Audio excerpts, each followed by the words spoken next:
chasse au bear market, au marché baissier pour les non-anglophones. On va se poser la question, évidemment, si actuellement on a des indicateurs pour nous convaincre que nous sommes dans un marché baissier ou une simple correction. Mais contrairement à ce qu'on fait d'habitude, où on va regarder la photographie de chaque indicateur, là, on va vraiment faire un voyage dans le temps. On a regardé depuis les années 50 s'il y avait une constante dans les cycles baissiers et si évidemment on pouvait s'en servir aujourd'hui.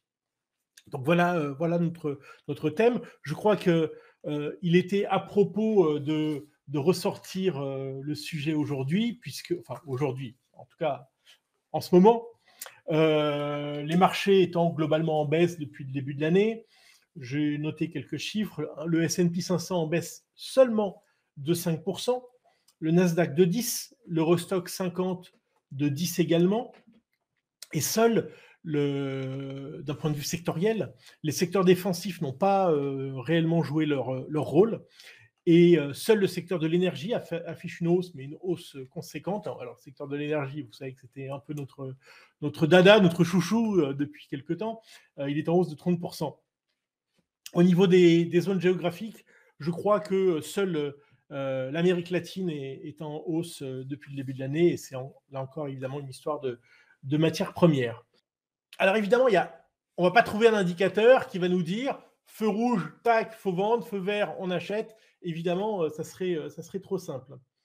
On ne va pas non plus chercher à timer la moindre correction de marché. On a considéré qu'une correction qui est de manière significative, qui commence à être significative, c'est quand les marchés baissent de plus de 15%. En dessous, enfin au-dessus de 15%, en tout cas une baisse moins importante que 15%, on va dire que c'est pas tellement un sujet pour nous et que nos clients, parce qu'on n'oublie pas qu'on fait de la gestion privée, on fait pas de la gestion collective, on regarde pas les classements tous les mois, on se compare pas à un benchmark tous les mois, donc on va dire qu'une baisse inférieure à 15% n'est pas très importante et que les clients sont capables de l'encaisser. On ne va pas non plus évidemment regarder les mouvements de court terme, ce qui n'est pas facile parce qu'il faut reconnaître que tout le monde a intérêt à nous intéresser aux mouvements de court terme. La presse doit remplir du papier, les asset managers doivent alimenter la gestion, hélas, souvent enrobent la gestion dans un discours macroéconomique qui, on va le voir, n'a pas forcément toujours beaucoup d'intérêt. C'est pas inintéressant, mais ça n'explique pas tout. Et donc, vraiment, on va prendre de la hauteur. Allez, on y va. Donc, on va faire un peu différemment que d'habitude. Je n'ai pas préparé, ou quasiment pas préparé de PowerPoint parce que c'était trop statique. Je vais vous partager mon écran et puis on va se balader dans les graphiques. Et puis, comme ça, vous verrez mieux le graphique. Donc, voici notre S&P 500. Depuis, ici, on est début des années 50, ce qui nous laisse quand même pas mal de recul. Et alors, d'abord, la première remarque qu'on peut faire, c'est qu'effectivement, mis à part quelques périodes qui paraissent stables, mais qui sont en fait des réelles baisses. Hop, pardon. Ici et là, globalement, c'est de la hausse. Néanmoins, comme on est sur une très longue période, et même si j'utilise une échelle logarithmique, on a certaines baisses qui sont en réalité significatives. Bien évidemment, ça va dépendre de votre tolérance à la baisse. Nous, on l'a positionné comme étant, je vous l'ai dit, 15%.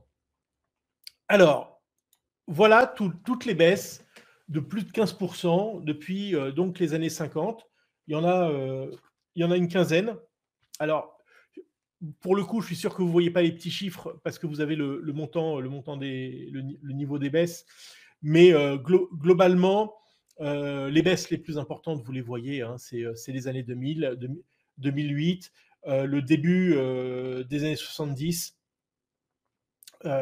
où on a eu quand même ici. Alors, le trait jaune part du point haut précédent et indique le niveau de baisse. Mais là, comme j'ai pas réussi à modifier la police de caractère, ce qui à mon avis est impossible, je ne suis pas sûr que vous les voyez, mais on pourra en parler. Si vous me posez des questions, on en parlera. Alors, finalement, est-ce que ces bear markets sont liés à l'économie ou pas? Eh bien, oui. Il y a un lien économique. Je vous rajoute là maintenant les récessions telles que définies par le NBER aux États-Unis, et qu'on voit que dans la majorité des cas, alors on peut se balader, on peut zoomer un peu, voilà, dans la majorité des cas, le plus haut des marchés est atteint juste avant la récession. Alors, il peut avoir des récessions sans baisse de marché, telle qu'on l'a définie, mais là, on voit par exemple qu'on a quand même une consolidation du marché avant et pendant la récession. On peut avoir une baisse de marché sans récession, c'était le cas du début des années 60, mais que, voilà, statistiquement, ça marche assez bien. Quelques mois avant la récession, on a le début d'une baisse de marché. Alors, ce n'est pas vrai pour le fameux crack de 87, il n'y avait pas eu de récession. Mais voilà, dans la majorité des cas, le pic est avant une récession. Donc du coup, ça donne envie de s'intéresser au cycle économique et essayer de voir aussi si on peut essayer de prévoir une récession. L'autre réflexion qu'on s'est faite, c'est de dire, est-ce que... alors, je vais commencer par ce qui ne marche pas trop. On a regardé les grands cycles. Aux États-Unis, on parle beaucoup. Alors, on prend le S&P 500 parce qu'évidemment, il drive le marché et qu'un bull market ou un bear market sur le S&P 500, en général, présage de choses pas très bonnes sur le Eurostoxx 50. Donc, c'est un peu notre guide et c'est pour ça aussi qu'on regarde évidemment l'économie américaine. Les grands cycles comme le cycle présidentiel où statistiquement, on peut démontrer que l'année 1 d'une élection est beaucoup moins bonne qu'une année 3 où on prépare la réélection, souvent. Mais c'est compliqué de dire à un client, bah voilà, je vends parce qu'il y a un nouveau président et j'achète parce que c'est quand même un peu compliqué de gérer sur cette base-là. Et le lien avec le fonctionnement des marchés financiers me paraît trop limité. Alors évidemment, l'imprévisible reste imprévisible, les guerres, les tremblements de terre, Fukushima, etc., etc. Donc ça, les virus, évidemment, on ne peut pas les prévoir.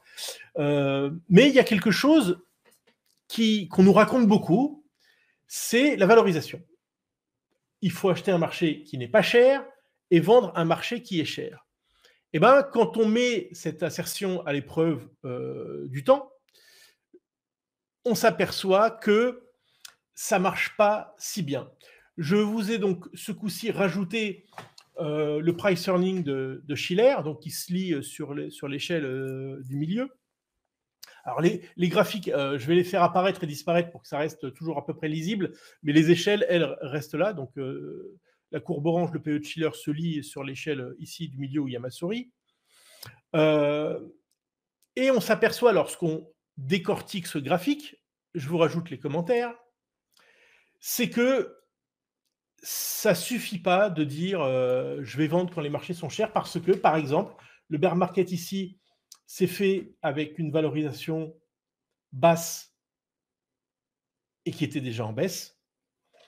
Ici, avec une valorisation élevée, alors je considère valorisation élevée ou basse par rapport à la moyenne historique du PE, ça va se situer entre 17 et 20, parce que là encore, donner des moyennes, c'est un peu trompeur, parce qu'on se dit qu'il y a un retour à la moyenne. Or, on s'aperçoit que la plupart du temps, le marché n'est pas valorisé à sa moyenne. Il est ou survalorisé ou sous-valorisé. Et ce sont des états qui peuvent durer des années ou des décennies. Donc, gérer en se disant je me positionne en valorisation par rapport à la moyenne, bah c'est juste se tirer une balle dans le pied. Ici, le bear market du début des années 80, bah, les marchés étaient valorisés comme ils n'ont jamais été aussi bas, quasiment. Sauf, alors voilà, j'ai ici 1920. Ça n'a pas empêché d'avoir une baisse que je vous lis à 25%. La petite baisse ici en bleu, c'est quand même 25%. On peut zoomer un peu. Tandis que dans les années 2000, on était à une valorisation extrême. Effectivement, en 2008, valorisation plutôt élevée, on est à 26 et les marchés baissent. Donc, les valorisations sont un très mauvais indicateur pour les marchés financiers. En revanche, là où les valorisations peuvent être intéressantes, c'est qu'elles nous parlent sur la perspective de rentabilité au cours des années à venir. Alors, quand je dis des années, ce n'est pas les 1, 2, 3 ans, c'est plutôt les 10 ans. Je rebascule de l'autre côté, je vous montre un chart. Le chart, il est là. J'arrête le partage 2 secondes. Voilà. Donc, normalement, vous avez basculé du côté du chart, j'espère. Alors, comment ça marche? Mais il me semble que je vous ai déjà présenté ce genre de graphique. Vous avez en bas le price earning, le forward donc de l'année qui n'est pas encore publiée, et la performance annualisée au cours des 10 prochaines années ici. Alors voilà, là du coup c'est un peu plus rassurant que ce que je vous ai montré jusqu'à présent sur la valorisation, puisque je vous explique que ça ne sert à rien les valorisations pour définir si je dois acheter ou vendre un marché. En revanche, sur les perspectives de 10 ans, ici on voit bien qu'il y a une corrélation négative entre le niveau de valorisation et la performance escomptée. Alors si on rajoute la valorisation actuelle, ben, on s'aperçoit que l'espoir statistique, bien sûr, de performance au cours des 10 prochaines années est autour de 0. Alors, ça ne veut pas dire qu'on va faire 0 chaque année, c'est qu'on peut faire une année à moins 30 et une autre année qui va récupérer à plus 35 ou plus 40. Voilà en tout cas comment on peut utiliser. Mais personne, en tout cas pas nous, personne ne gère en prenant la valorisation instantanée, en disant les perspectives à 10 ans, c'est de faire 0, donc je me mets en cash et je fais rien du tout, et je pars à la pêche. Ou alors, où j'achète, je sais pas moi, des obligations court terme, ou je ne sais pas. Bon. Personne ne gère comme ça, mais c'est pas inintéressant de le rappeler. Je rebascule. Ah, c'est du sport aujourd'hui. Voilà. Ok, donc les valorisations, c'est pas génial. J'efface les valorisations. Tac, tac. Voilà, je vais garder juste les bear markets en jaune et les récessions. Maintenant, le cycle économique. Alors, le cycle économique, on l'a ici avec les récessions, mais on va essayer de trouver des indicateurs avancés. D'une manière générale, il y a plusieurs problèmes. C'est on dit les marchés sont en avance sur l'économie. Il y a des indicateurs avancés sur l'économie, mais sont-ils suffisamment avancés pour prédire les marchés? Eh bien, dans la majorité des cas, non. Ils peuvent prévoir l'économie, mais sont en retard sur les marchés. Le marché est vraiment l'indicateur le plus avancé, à la limite, pour nous parler de l'économie.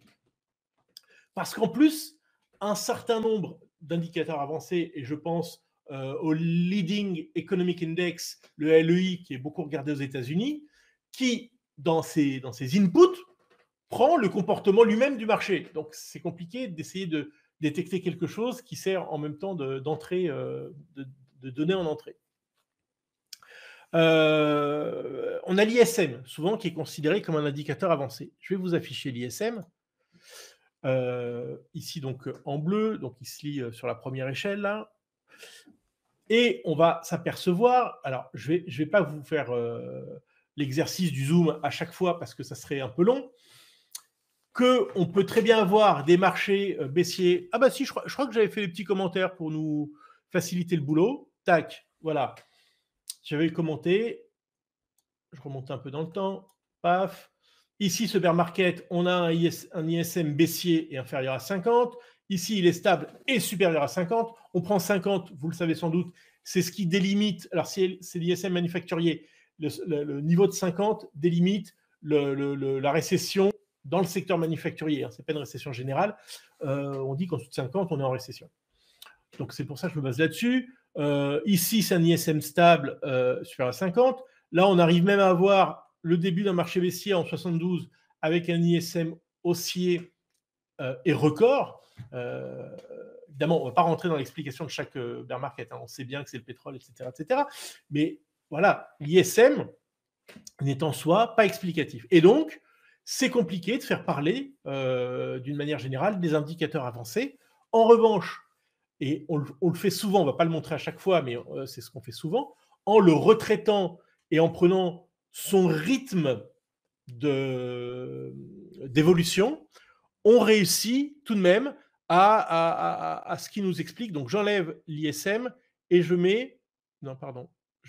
Hop, voilà, j'enlève l'ISM et je mets ce qu'on appelle le rate of change, le rythme de variation sur 36 semaines. Et alors, c'est un signal qui va nous donner du bruit, c'est-à-dire que parfois, il va nous donner des faux signaux, mais d'une manière générale, quand ce rythme de changement passe sous le niveau de 0, alors il peut se passer quelque chose sur les marchés.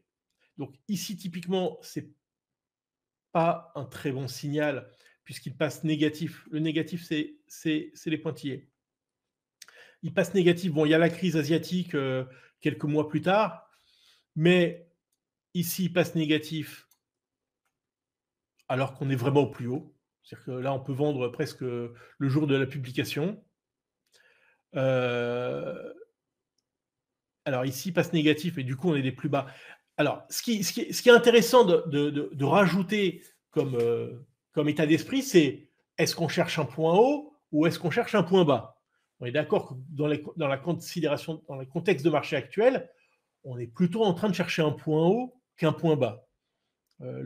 Une fois que le marché aura baissé, enfin là, le marché avait baissé dans les années 2000 de 40 ou 50%, évidemment, on ne regarde plus cet indicateur de la même manière.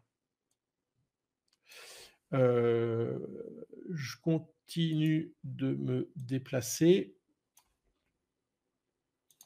pour voir qu'en 2008, également, ça a bien fonctionné. On est passé négatif ici. Alors là encore, on était passé négatif avant, mais c'est important, peut-être que je le redirai dans la conclusion, mais à partir du moment où vous avez un signal, ne peut pas tout expliquer, évidemment. Lorsque vous conjuguez des signaux, là, vous avez des choses plus intéressantes. Et puis surtout, vous gérez votre risque. C'est-à-dire que si vous vous trompez, vous dites à partir de quel niveau de mouvement de marché ou quel mouvement d'ISM ou ce que vous voulez, vous dites, je reviens à une position neutre. J'en profite pour aller voir ce qu'il en est aujourd'hui.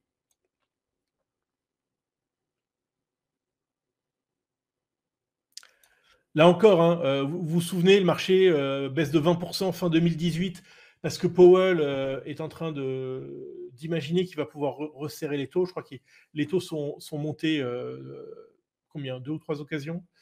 Et finalement, il retourne sa veste au mois de décembre. Mais ici, voilà, l'ISM est négatif, passe négatif ici. Donc, c'était quand même un bon moyen de vendre.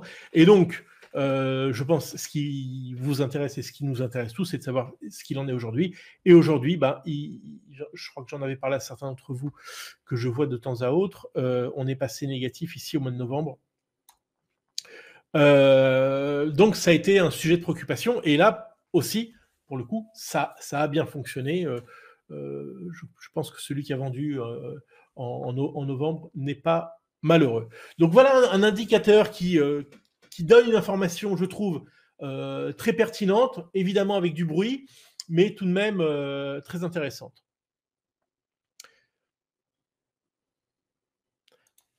Donc, on a parlé des grands cycles, des valorisations, du cycle économique.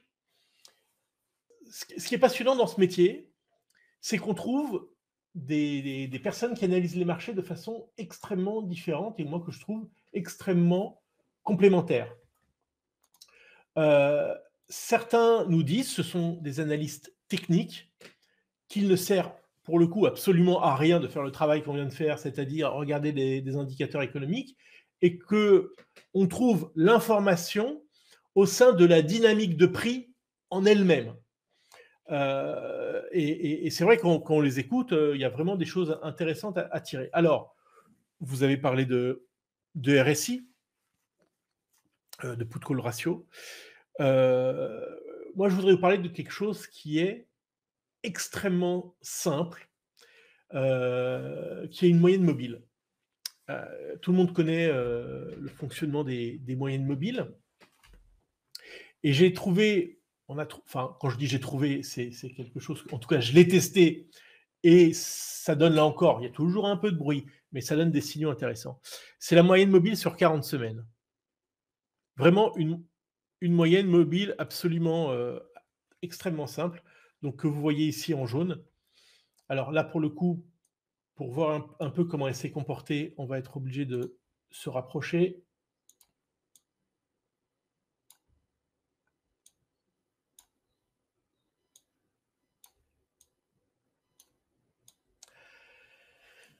Alors évidemment, par définition, s'il y a un marché baissier, il y a une rupture de moyenne mobile. Ça, c'est clair. Mais est-ce que le timing est bon pour vendre? Est-ce qu'on peut vendre quand la moyenne mobile se coupe? Et est-ce qu'il n'y a pas trop de bruit dans le signal? Eh bien, on s'aperçoit en fait que lorsqu'on ne prend pas la rupture avec la moyenne mobile, mais qu'on s'autorise une petite marge en dessous, on enlève beaucoup de bruit, parce qu'elle a été plusieurs fois, on peut prendre un exemple, voilà, je vais prendre mon petit stylet, paf, voilà, ici par exemple. Bon, c'est peut-être un petit peu tôt pour vendre, il y a un peu de bruit ici. Mais si vous décalez de 2 à 3%, vous enlevez du bruit et vous gardez un signal de qualité. Et donc, on voit que ça a pu, la moyenne mobile a servi de support assez fréquemment. Et donc, c'est quelque chose que je vous invite à suivre. Alors ici, voilà, j'espère que vous voyez ma souris bouger, mais ici, c'est un faux signal. Mais là, si vous vendez là, au ce niveau de la rupture, là, vous vendez quand même dans de très bonnes conditions. Si on regarde un peu plus près de nous, on voit que dans les années 2000, moi j'aime bien regarder évidemment 2000 et 2008, on travaillait tous à cette époque-là. Regardez les années 60, c'est un peu, il y a un côté un peu théorique. Si, on va zoomer encore. Voilà, si vous enlevez les 2,5 à 3%, vous évitez ce bruit-là et vous vendez ici. Voilà, et vous êtes un homme heureux, parce que là aussi, il y a du bruit, mais on est dans la marge de 2 à 3%. Et que finalement, pour vendre, pour racheter ensuite au-dessus de cette marge de 2 à 3%, vous rachetez ici et vous achetez dans de bonnes conditions. Donc voilà, donc c'est un indicateur, je trouve, de qualité. Évidemment, ça ne fait pas une gestion, mais ça permet quand même d'avoir un signal très intéressant pour savoir ce qu'on doit faire. Et là où on en est, ouais, alors 2008, ça marche bien aussi, hein. Ça marche très très bien. Là, forcément, il y a un peu de bruit. Vous laissez passer, vous vendez ici, et voilà, et vous évitez toute la chute. Donc notre sujet, c'est ça, hein, c'est d'éviter les chutes pour nos clients. Et aujourd'hui, où en sommes-nous? Et aujourd'hui, c'est très intéressant parce que ça a été rompu ici. On est en train de revenir dessus. Alors, il y a souvent ce qu'on appelle des pullbacks. Ça casse, enfin, ça hésite, ça casse franchement, et puis on revient tester. Alors, on ne va pas regarder au point près. On est repassé légèrement au-dessus. Pour moi, on n'est pas dans le signal, on est dans le bruit. Pour l'instant, je considère que la moyenne mobile a été cassée. Elle a été cassée, on peut voir exactement de quel pourcentage. Elle a été cassée entre 6 et 7%. Donc on est au-delà de ce que je vous ai dit, de 3%. Donc je considère que ce signal est désormais clairement négatif. Et puis si on passe nettement au-dessus, alors dans ces cas-là, de base, première année, premier niveau, et pourtant, c'est intéressant, on a des signaux très intéressants.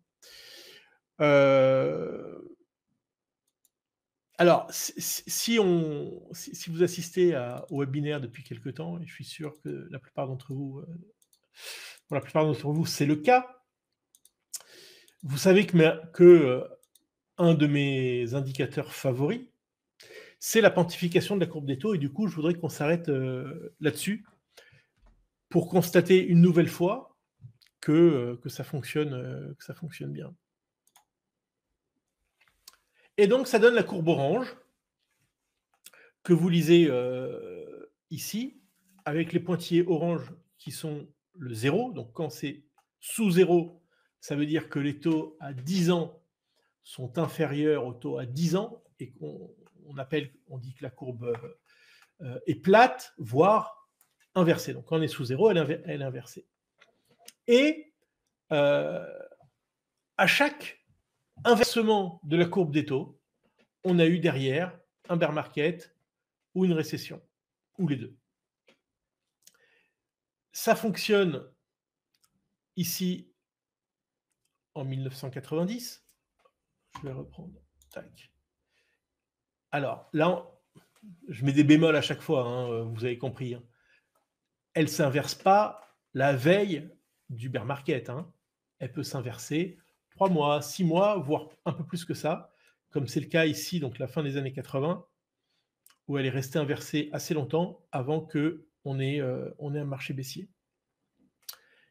Parfois, elle ne s'inverse pas longtemps. Ici, elle s'inverse. On a la baisse de la crise asiatique, où on a perdu presque 20%. Ici, elle s'inverse. On est quasiment au plus haut. Alors, on est en avril 2000. Les plus hauts, c'est plutôt septembre. Bon, c'est pas très grave, ça.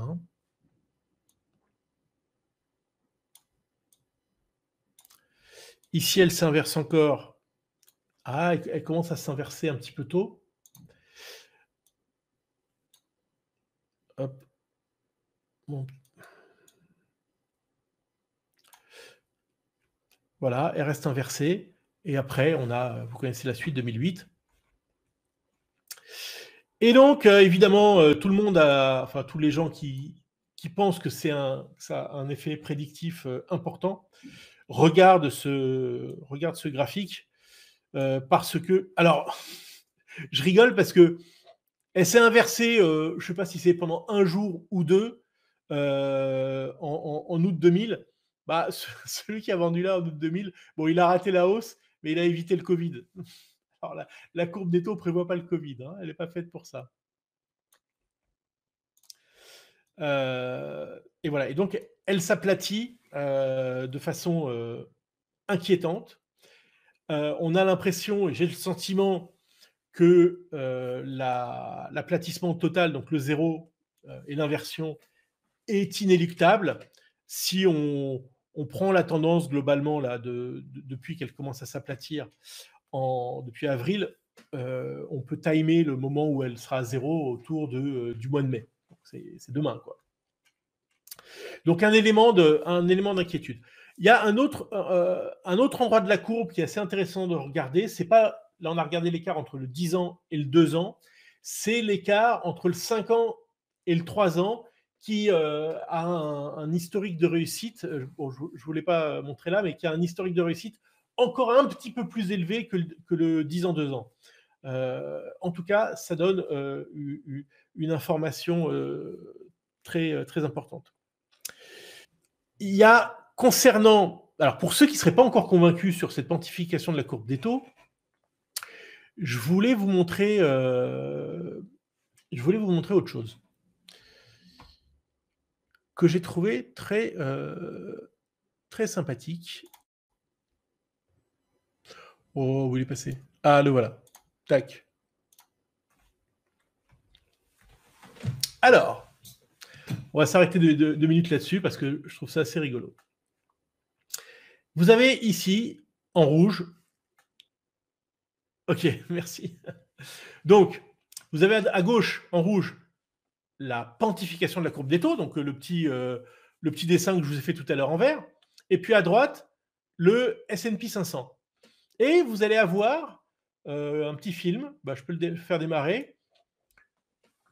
Vous avez la verticale rouge qui avance dans le temps et qui avance sur le S&P 500, puis vous voyez à gauche la quantification se déformer. Alors, on ne va pas le faire tout le film parce que c'est assez long, mais je voudrais prendre un point bas ici, le point bas de 2003. Vous avez une pente qui est un peu la pente naturelle. Enfin, une courbe des taux, ça doit être pentu. Il est assez cohérent que lorsqu'on prend plus de risques en achetant des maturités longues, on ait plus de rentabilité. C'est assez logique. Donc ça, c'est un état de courbe des taux normal. Et ce qu'on va voir, c'est que dans la montée ici, on va voir, donc la partie longue, c'est 10 ans jusqu'à 30 ans. Cette partie-là. La partie courte, c'est le 3 mois à 2 ans. Donc 3 mois à 2 ans, c'est vraiment le reflet de la politique monétaire. Et ce qu'on va voir, c'est qu'au fur et à mesure de la reprise économique, la partie longue va rester bien gonflée, et puis la Fed va se mettre en action, elle va commencer à remonter les taux. Ça, hop, je lance. Vous voyez, il faut avoir un œil sur le S&P 500, un œil sur la partie longue de la courbe rouge et un autre œil sur la partie courte. Donc on voit qu'elle est de plus en plus pentue. Enfin, en tout cas, elle garde une quantification soutenue. Voilà. Et ici, ça commence à monter. Tac. Donc ça veut dire aussi que les marchés ne réagissent pas forcément à la baisse dès que la Fed remonte les taux. Ça ne suffit pas voilà. Mais on voit que la partie longue ne monte plus et la partie courte continue de monter. Et on voit la courbe s'aplatir. Et voilà, et là, elle est quasiment plate. Alors, les marchés ne baissent pas tout de suite. On reste dans ce niveau de platitude jusqu'au moment du plus haut des marchés. Et puis, à partir du moment où le marché commence à baisser, la Fed réagit, recommence à baisser ses taux. Donc, évidemment, là, les marchés anticipent. Donc, voilà, les taux commencent à baisser, commencent à sentir le roussi. Tac, les taux courts remontent, les taux longs restent encore assez élevés parce qu'ils ne voient pas encore la récession. Et on va voir la partie courte tomber très, très bas. Les marchés baissent et la partie longue baisse à son tour puisqu'on a une récession. Voilà. Donc, ce film-là, c'est un film qui se répète tout le temps avec des petits bémols, des petits changements. Ça ne voit pas le bilan de la Banque centrale, on ne le lit pas à travers ça. Mais c'était pour vous convaincre définitivement de l'intérêt de regarder la quantification de la courbe des taux pour gérer votre portefeuille. Voilà, pour les indicateurs, essentiellement, ce que je pouvais vous dire. Bien évidemment, ce ne sont pas nos seuls indicateurs. On travaille aussi sur des performances relatives sectorielles. On travaille évidemment sur des devises. On va travailler sur les performances relatives entre, par exemple, le cuivre, qui est un bon indicateur de la cyclicité économique, versus l'or, qui va nous parler de la recherche de protection.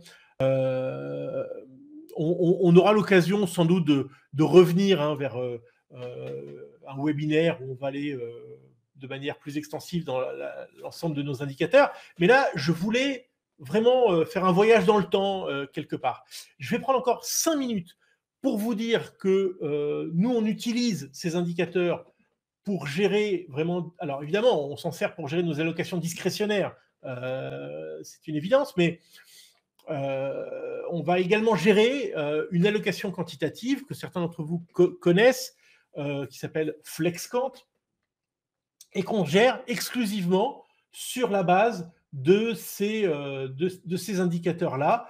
Donc, je voulais prendre, vraiment 5 minutes pour vous parler de FlexQuant, parce que aujourd'hui, c'est la seule allocation que vous pouvez investir directement en appelant votre banquier, en disant, voilà, je voudrais acheter ce code ISIN, vous allez acheter l'allocation FlexQuant à travers un certificat qui est géré d'un point de vue administratif par Exane. FlexQuant, c'est quoi? C'est un arbitrage entre deux sous-portefeuilles, un portefeuille risk-on et un portefeuille risk-off. On ne va pas se poser de questions de surpondérer, sous-pondérer les États-Unis, l'Europe, la Chine, ou d'acheter des obligations. On ne se pose pas de questions. On a deux portefeuilles qui sont figés, qu'on rebalance juste une fois par an pour éliminer les distorsions.